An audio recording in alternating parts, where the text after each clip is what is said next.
Yeah, they gon' know my name when it drops. Hello everyone, welcome back to the Fergie Time podcast. Today, I will be giving you my Match Week 28 Bundesliga predictions. Before I jump into my Match Week 28 predictions, I do want to do a little recap from Match Week 27. So here are the scorelines for Match Week 27.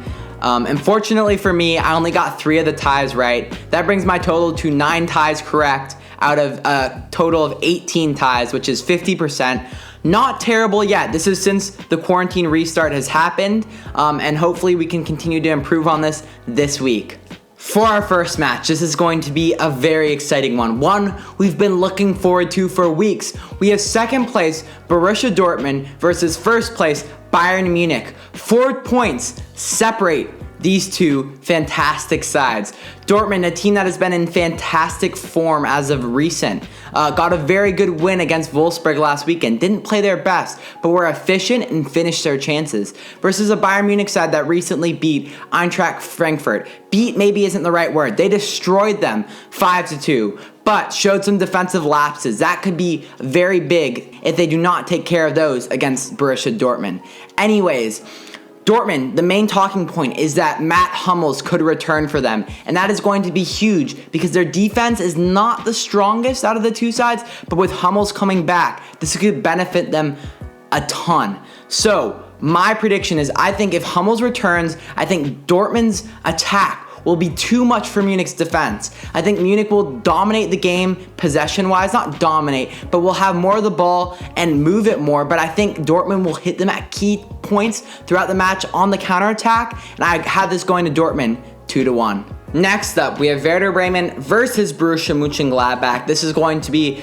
a very, very interesting game. So Werder Bremen is coming off an impressive win versus SC Freiburg. Maybe weren't the most deserving, but showed the heart and desire of a team that is currently in survival mode, fighting to stay up in this league, versus a Borussia Mönchengladbach side that is probably quite disappointed with their loss against Leverkusen. Didn't show, I think, their potential as a team and looked exposed defensively. That said, Leverkusen and Werder Bremen are very different teams in terms of opposition for Mönchengladbach, and I think Alisson Plea in particular will shine this game as he has throughout the season, creating tons of chances, and I think Mönchengladbach is just too good for this Werder Bremen side to compete. I'm giving this one to Mönchengladbach 3-1. Alright, Eintracht Frankfurt versus SC Freiburg. So, Frankfurt was absolutely dismantled by Bayern Munich over the weekend. There's no two ways about it.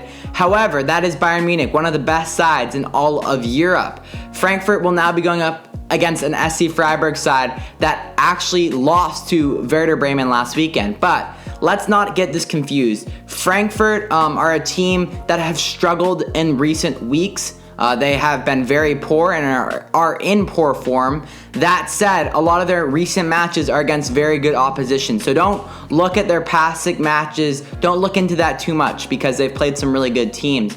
Look for them to attack through their fullbacks. Look for them to get up the pitch. A little dodgy defensively, but will attack with numbers going forward. Versus an SC Freiburg team that was unlucky to lose to Werder Bremen. I said they lost, but they were very unlucky in that match. And I think they will find the back of the net, something that eluded them in that match. Created tons of chances, couldn't find the back of the net. They will be working on that all week, and I think they will get this one done. I'm giving this one to SC Freiburg 2-1. Leverkusen versus Wolfsburg. This is going to be another really good match. So Leverkusen are coming into this match winning both of their 2 matches since the restart began. Kai Havertz has 4 goals in those 2 matches. Look out for this kid. He is special. Versus a Wolfsburg side that played well against Dortmund, were in the match, but unfortunately lost 2-0. Expect them to defend well, be compact, and then try and hit on the counter. However, I'm going to give this game to Leverkusen 2-1. RB Leipzig versus Hertha Berlin. Leipzig are coming off a 5-0 win against Mainz where Timo Werner netted 3 goals. He's been really impressive this season, and it was a really impressive display by Leipzig versus a Hertha Berlin side that has been super good since the games have restarted under new manager Bruno Labbadia, and they've been really good, showed a lot of improvement in terms of their defensive organization.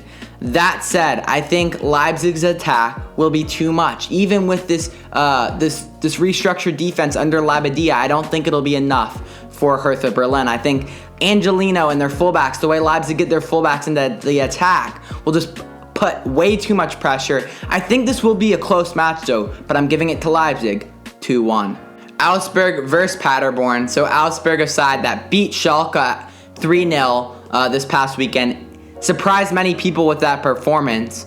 Versus a Paderborn side that since the restart has happened have drawn 2 games, showing that they are a team fighting for survival and actually have a little left in them. They're trying to climb up the table and they're doing their best to do that. So we have 2 teams here who are quite poor defensively. And it's going to be a very close match in my opinion. I think Augsburg, though, they have one player that really sticks out to me, Philipp Max. I think he will be a difference maker in this game. I'm giving this one to Augsburg 2-1. Union Berlin versus Mainz. So Union Berlin was absolutely dismantled by their rivals this past weekend when they lost 4-0. Unfortunately for them, they have not scored since the restart has begun, so they really are struggling right now. I think part of the issue is they are missing their fans in the stadium. They are missing the atmosphere that their fans bring. That's one of the reasons why they have done so well over the past 2 seasons since they've been promoted to the Bundesliga. And then we had this Mainz side who was dismantled against RB Leipzig, got destroyed in a 5-2 loss. Were exposed defensively, and both of these teams will be exposed defensively. And I think it'll be a super even match. I believe it'll be a high-scoring game. I have it ending 2-2. Hoffenheim versus FC Koln. Hoffenheim, a team that has been dreadful since the restart began, have made a bunch of defensive errors, and on top of that, can't find the back of the net. So they're struggling on both ends of the pitch. And one of the reasons why they're struggling scoring and finding the back of the net is because they're missing some of their key players. And I've mentioned this before, missing Kramaric, missing Belfodil. So it's going to be hard to see them really do well. That said, they're coming up against a Cologne team that has been inconsistent themselves, a team that creates a bunch of chances, but is also struggling to find the back of the net. They look very dangerous going forward, but Cologne's also look very vulnerable in their backline. So I think it's going to be a close match, but I think Cologne's been the team that's been playing better these last 2 weeks, even though I think Hoffenheim does have a lot of talent. I'm giving this one to Cologne, 2-1. Finally, we have Dusseldorf versus Schalke. Dusseldorf, a side that is winless in their last 6 matches, blew a 2-0 lead versus Cologne last weekend, are not in great form and clearly cannot see out a game right now, versus a Schalke side that is in even worse form, winless in their last 9. In those 9 matches, they've conceded 22 goals and only scored 2. I think Schalke has a lot of talent, but are missing the support of their fans and something they really thrive off of, and because they're in such poor form, even though they're more talented, I can't pick them to win. So I'm going to choose this one to be a 1-1 draw. Thank you guys for watching. Make sure to leave your predictions down below in the comments. Also, make sure to hit that like button, subscribe. Thank you, and take it easy. Peace.